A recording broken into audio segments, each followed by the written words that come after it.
Bonjour à tous. Bonjour. Hello. Alors je m'appelle Louise, je serai votre guide pour la journée. Voici un peu de documentation à faire passer, merci. Ensemble, nous allons découvrir quels étaient les rites, les traditions et les coutumes de ce qu'on appelait autrefois les restaurants. Cette activité sociale, aujourd'hui totalement disparue. If you do not speak French, audio guides are at your disposal. Yes, please. Ok. Thank you. Alors les personnes qui se rendaient dans un restaurant s'appelaient des clients. Ils étaient disposés exactement comme vous, au niveau de l'entrée, en attendant qu'un serveur vienne les chercher. Alors parfois, effectivement, il y avait beaucoup de monde. Dans ces cas-là, on les disposait sur les tabourets que vous voyez ici et on leur donnait un petit ramequin avec des cacahuètes pour patienter. Excuse-moi, did they put their fingers all in the same bowl? Oui, alors vous savez, c'était quand même une autre époque, il faut quand même se projeter. À l'époque, on avait peur de quasiment rien. Par exemple, pour se dire bonjour, on se faisait la bise. C'est quoi la bise? C'était une autre époque. Putain, c'est dégueulasse. On parvenir à se projeter quand même. Veuillez me suivre pour la suite de la visite. Et je vais vous montrer ma pièce préférée du musée. Alors, on se trouve ici face à ce qu'on appelle une table. Le procédé est on ne peut plus simple, payer pour qu'on nous prépare à manger. Attention, jeune homme, on ne touche pas. Excusez-moi, mais c'est une pièce de collection, faut faire très attention, c'est très fragile. Excusez-moi. Oui? Ce établissement existait ailleurs, même aux États-Unis. Oui, alors c'est fort probable. Cela dit, les fouilles archéologiques semblent montrer, je le crains pour vous, que ce type de restauration ait été un peu moins élaboré, si je puis me permettre.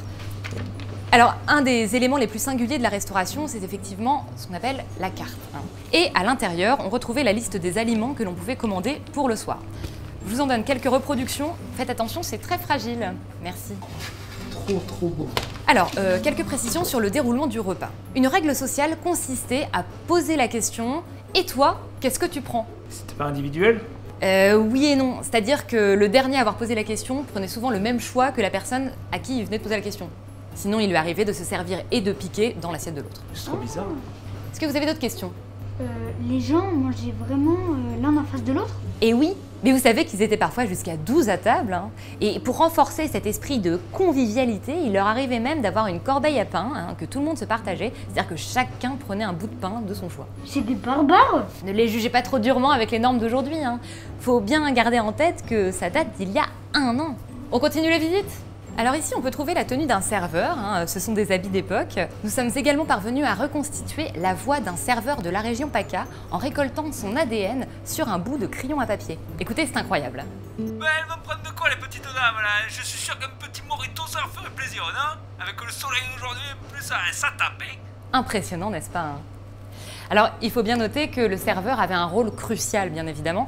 C'est en effet lui qui rapportait ce qu'on appelle l'addition. C'était un petit bout de papier sur lequel était inscrit le prix à payer pour ce qu'on venait de manger.